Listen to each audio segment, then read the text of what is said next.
Welcome back, everybody. I'm your host, Bruce. And I'm Pete. How y'all doing? And welcome back to our Commander Focus podcast. Pete, should we just get right into stuff here tonight? Yeah, so we've got a theme, and our challenge for everyone that listens to us or tunes us out after the first 5 minutes is to determine, what our theme is for today. So, as you all know, we've got 3 cards each. One's a creature, one's a non-creature, and one's an instant or sorcery. And Bruce, take it away. What do you got for us? Okay, so this one's a gooder. I like this one. So we got ourselves the good old Lord of Extinction. So this is 3 black-green for a creature elemental. Lord of Extinction's power and toughness are equal to the number of cards in all graveyards. Pete, what you thought? If I were to play with you tonight and I slam this, what do you think? If you think Bruce has lost his mind? I've seen several versions of this card being played. What I mean by that is thematically, I've seen this as like a big beater that you smack down, right? A lot of the Jund decks love it. But what I'm most afraid of is Greater Good with this card. Because then you're drawing all of the cards. Like, you're drawing everything. So Greater Good just says, sacrifice a creature, draw cards equal to its power, and discard 3 cards. So on face value, if this card can stick, it is quite strong. This card is nuts with Greater Good. I agree 100%. So I would argue that when I started playing Commander in 2014, this was more prevalent than it is today. I think I've hardly ever seen it cast. Yeah, and we've seen a lot of other things sort of surpass it in terms of abilities, because this has no evasion. It has no haste. It has no trample. It has nothing. It's just a big dumb thing. It's a vanilla XX, it's like those cards they printed years ago that said the amount of forest you control or the amount of mountains or whatever. Yeah. Bingo, exactly. Basically, So there's a lot of people who are like, you know what, this doesn't match the theme of my deck.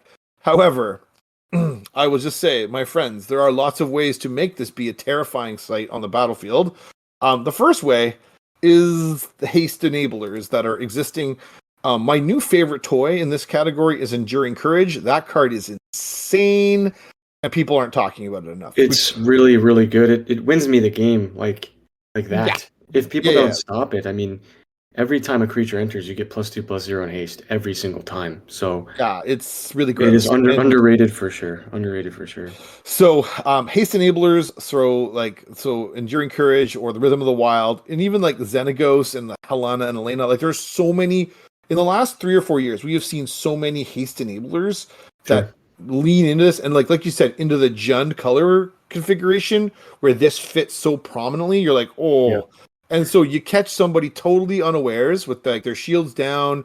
Maybe they've tapped out for their stuff, and they don't have much of them back. And you're like, I'm just going to get you now, and that's terrifying alone in and of itself. Right? Now the sacrifice outlets, like you said, Greater Good. You got to be a little bit careful because it can sneak up on you how big this is, and then you end up drawing your whole deck and dying. So you got to be a little bit careful around that one. But yes, usually if like you can sack this and draw a pile of cards, you are going to be laughing.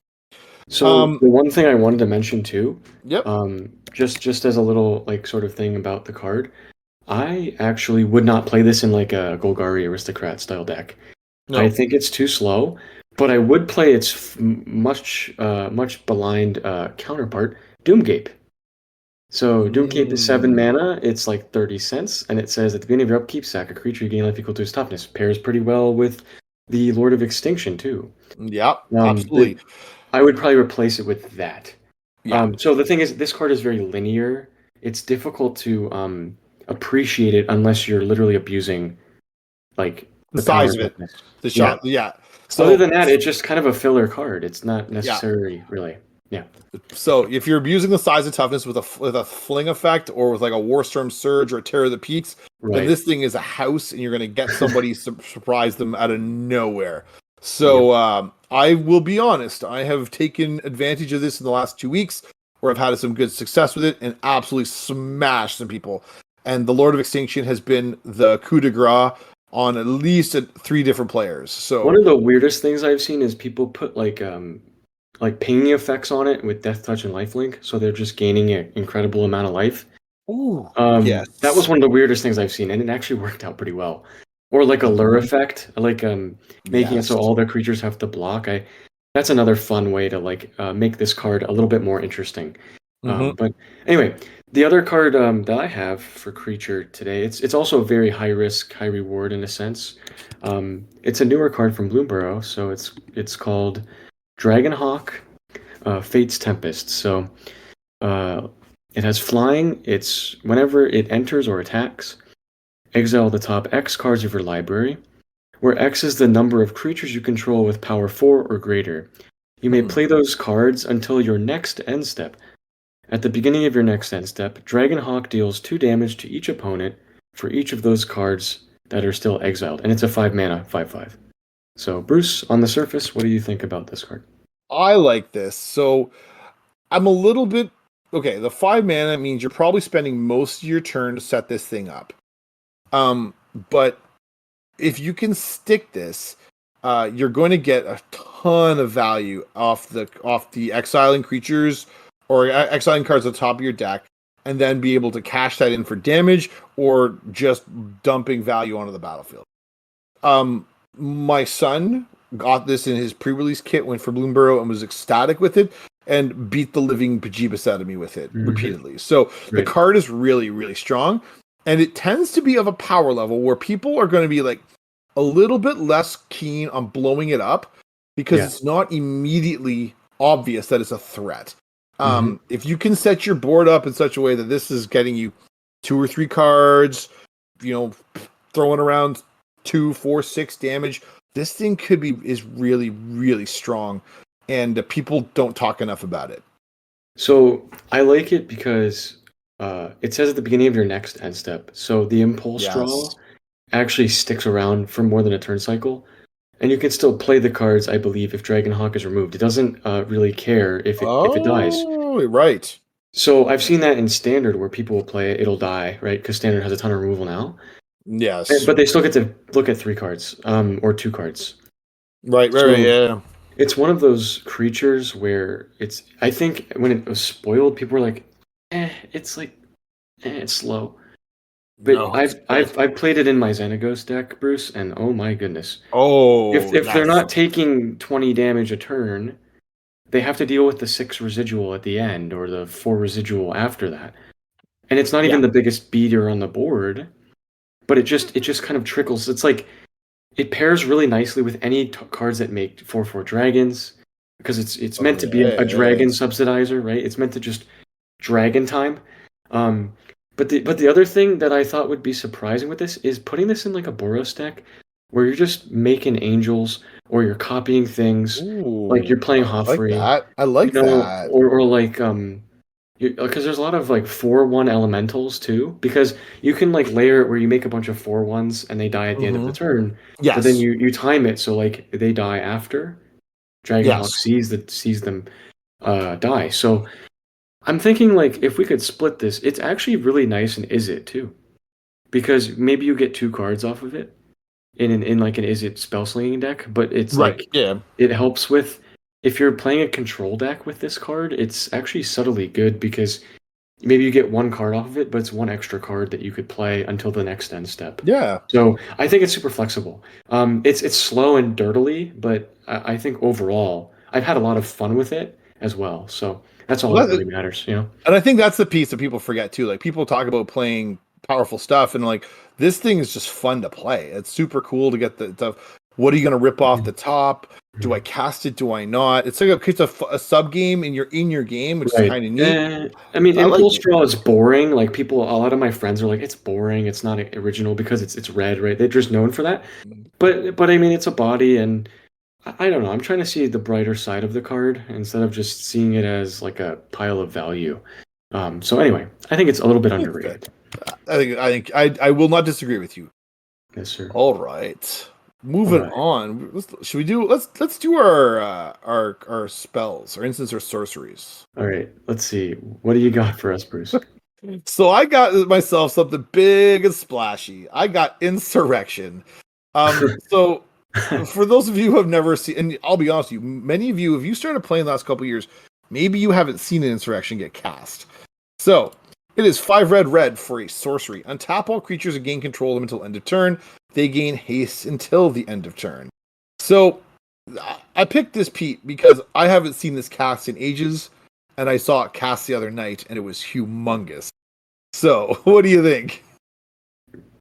I think this card kind of sucks.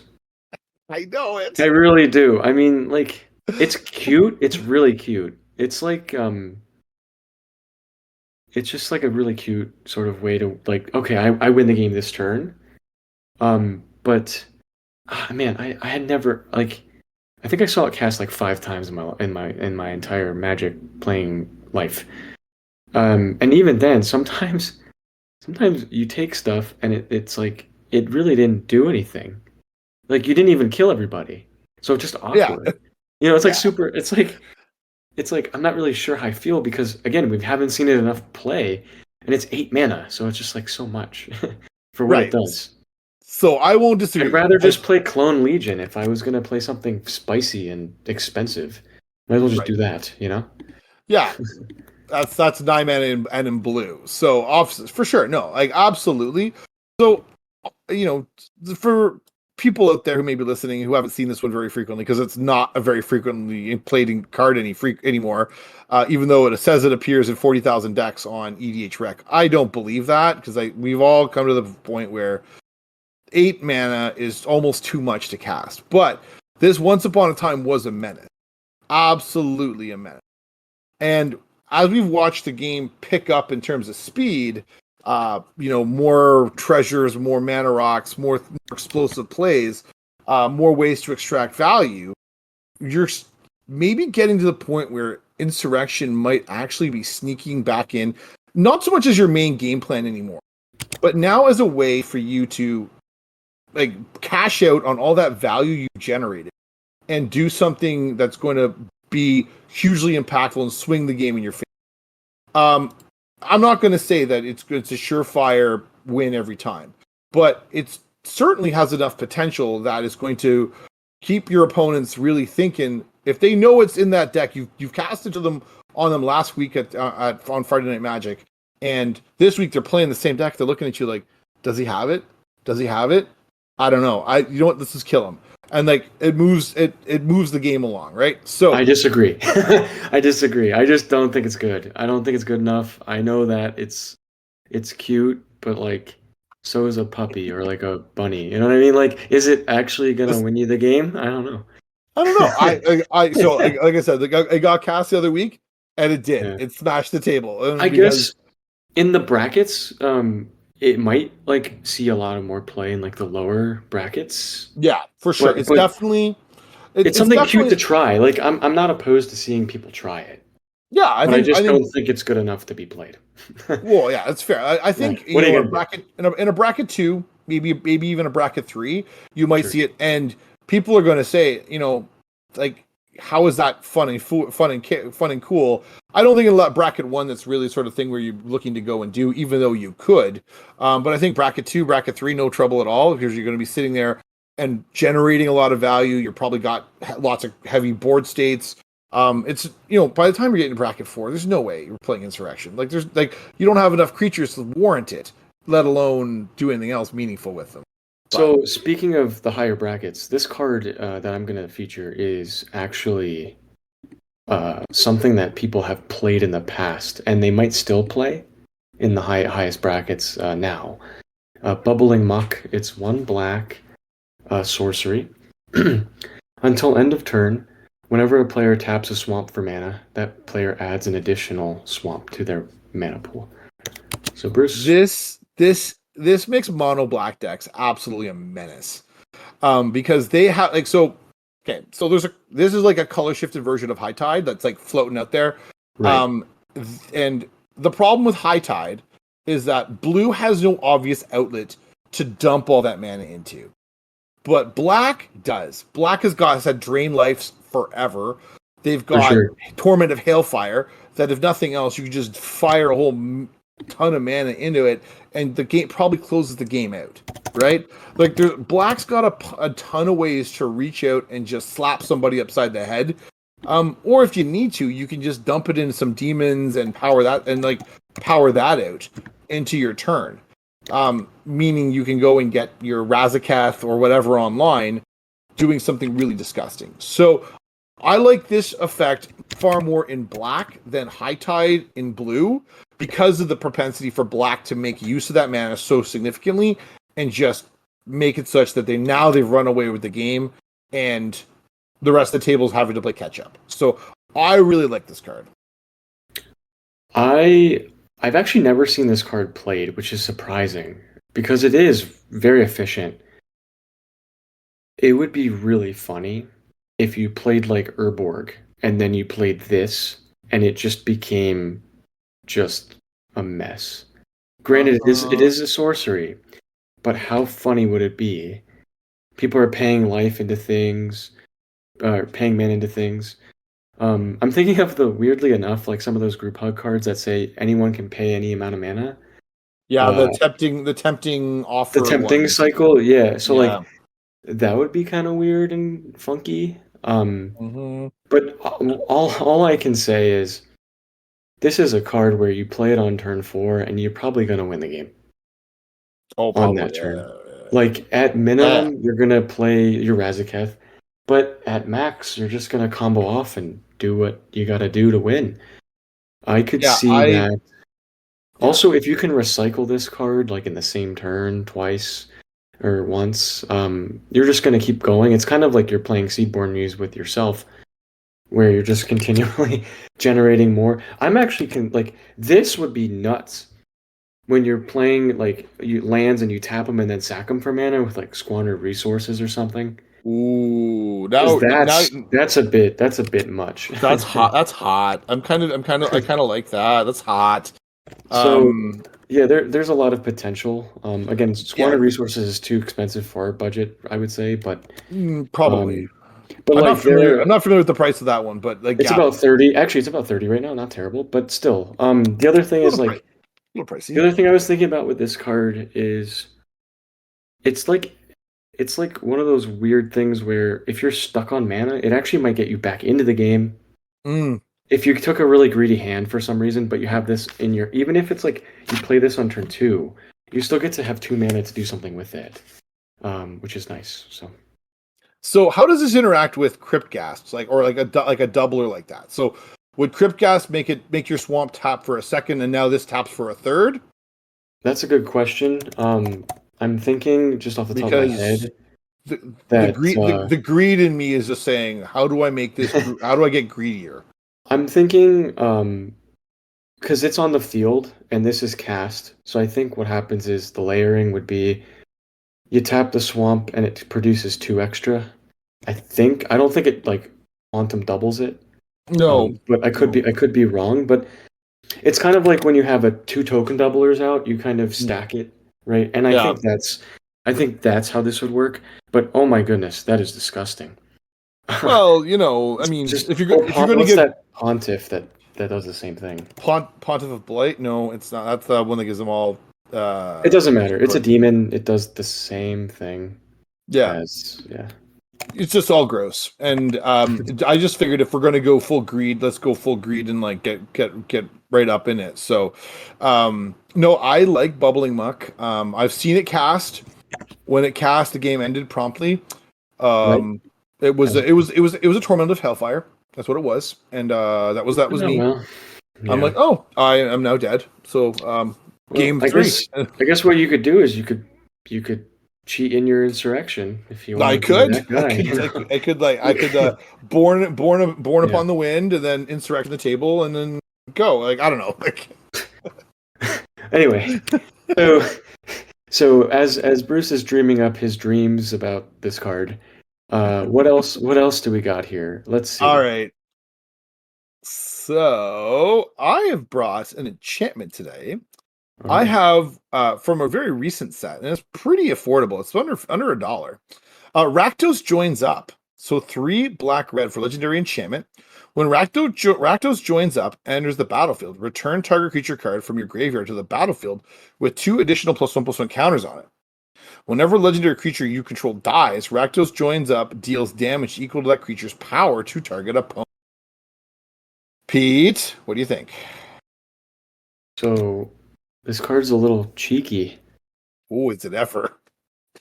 So it's interesting that this isn't like in one of those legendary matters sort of color pies, right? Like it's not like in Naya, which seems to get a lot of that stuff recently. Where like they double the triggers Yes. when legendary things enter or leave or whatever. I'm surprised. I'm surprised it says just dies, and I understand why they did it. That's the only like drawback I see is like it restricts with the legendary creature. Okay, fine. So you can't cheat your Gravecrawler and just ping the table to death. Yes. But it also like I don't know. There's obviously better cards to play that are cheaper and easier to play with this sort of effect. But I like that it's a finisher and a color combination that has trouble finishing in Commander, if that makes sense. Rakdos is known just for low to the ground stuff. And when you get something like this, like a Terror of the Peaks effect, or like the Avatar that does the same thing that when it dies, Avatar of Slaughter, I think it's called. As Stalking Vengeance will do it too. Stalking Vengeance, thank you. Yeah, that's the wrong card that I was trying to think about. But no. Long story short, I'm trying to think of what combos with this, and there's not that many, which is nice. Like it's refreshing. It's refreshing that it doesn't combo with a ham sandwich. So yeah. So I look at this as like being reason it sort of got my attention because it's like one reanimation spell. Like so right now in standard, sort of the going rate for most reanimation effects is we have Zombify and Foundations, which is kind of an aberration. But usually most sets have like a 5-mana target. And you're like, it's not a great spell. And then if you get a 5-mana reanimate spell plus some counters on your creature, that sounds pretty decent. And then the Stalking Vengeance trigger on the end, if you have legendary things that die, notably in something like the new black-red Alesha, where you have things where you want things to go to your graveyard, so you can have them hop back out with Alesha's raid trigger when you attack.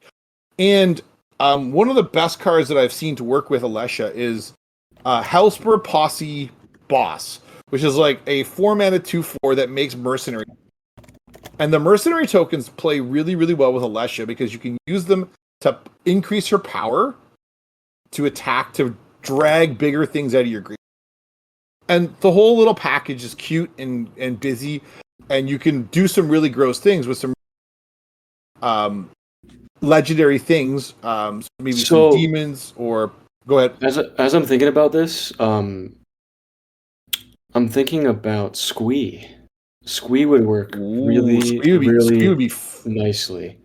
Squee's a good inclusion. I haven't put Squee in my Alesha list, although he would probably be a really good inclusion, particularly really when nice. Because this would hop, like, the more you hop him in and out of the yard, the more you're pinging the table down and doing those things. So in the show notes, there are going to be 2 of them, because there are 2 Squees that do that. But then also other cards that create value when they die, like Aclazotz. You can just sack it, and then it'll come back as a land. True. Which I like. You can ramp. You can ramp with, if you're not playing Bubbling Muck, what are you even doing? I mean, clearly. But like any any legendary creature is just a useful tool in here. I was interested at the fact of the matter, like I wanted to put it in Alesha. I also have it in Zayatora because Zayatora flings things around. For sure. But it plays the Joda, the 5-color Joda that's running all legends, and you're like, oh right, I guess that's a thing. And you would then have ability to sacrifice stuff or have things die and then ping your opponents to death. So there's lots of more ways than I had thought to sort of utilize this apart from just a traditional Rakdos deck so I think it's actually pretty strong, and at 50 cents you're looking at a card that can surprise people with what it will do because they read the first trigger and they go, okay, that's fine. Get your reanimate thing, and then now you're going to dome me on the way out as it goes. Interesting. Now I'm bleeding out and dying quickly. This also pairs really nicely with Anax hardened by the or hardened in the forge, and yes. it also pairs really nicely with Elena Kessig Trapper. So two classics that we haven't seen in quite some time. Yeah. But nice little like budget cards you can run if you'd like. Mm-hmm. And yeah, I'm impressed with it. I would like to see more of it, and just see like what people can pull off. Yeah, for sure. And yeah, it's something that you don't see every day. So I think that's pretty good. It's interesting. Rakdos is becoming more of a reanimator deck than it used to be too. So I'm just a little bit. It's interesting. So it's just like you think of it as like the typical Golgari and white, black, green Abzan and all that, but you don't really typically think Rakdos is going to just start, like slugging creatures back from the grave as quickly as they can. Absolutely, and it can do some pretty potent things out of nowhere. All right, so the last card. Yeah. What you got? What you got? So this is ironic because this card's a graveyard hate card, and I think it's phenomenal. So Ghost Vacuum, right?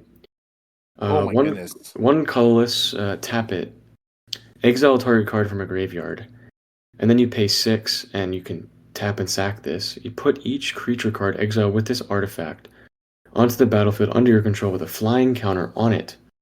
Each of them is a 1/1 spirit in addition to its other types. Activate only as a sorcery. Bruce? This card is nuts. This card is nuts. I like this card. So the fact that you can use it as graveyard hate is amazing. I like it better in decks where you can untap your artifacts, through many variety of means. And then when you are done destroying somebody's graveyard, you can get all the cool toys back. And I see absolutely nothing wrong with that. I think that is absolutely delightful. The only dilemma is it's a little wide, but if you set it up on turn 1 and just casually start devouring your opponent's graveyards to make sure that they don't get delirium or don't get something juicy in their graveyard, and then all of a sudden you pop it and get it all back at a late stage of the game, and it's probably game over because you just put 3, 4, 5 scary things with gross abilities on the battlefield. I'm thinking, the Sholdreds of the world or the Jin-Gitaxises or the other gross stuff that got milled or entombed or whatever in their graveyard, and now you're just going to reap the benefits. So, big fan. It's wrecked me before. It'll wreck me again, I'm sure. And I will be the one who's crying because I don't have it in a deck yet. So I'm thinking, weirdly enough, about some sort of like blue-white control deck where you're going to recycle all of your value creatures, like your flicker targets and stuff. Yes. So I'm thinking about it like that, where the game goes super long and you're just kind of like biding your time until you pop the thing.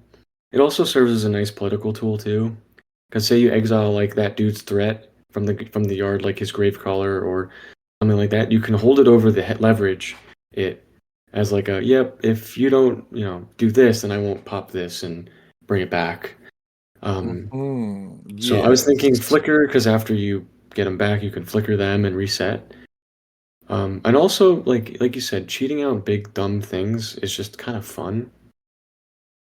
Like you can just do that. So I think weirdly enough too, you could put this in like your really aggressive Gruul deck, and you can use it as like a reanimation for your deck to like get back into the game if someone board wipes you.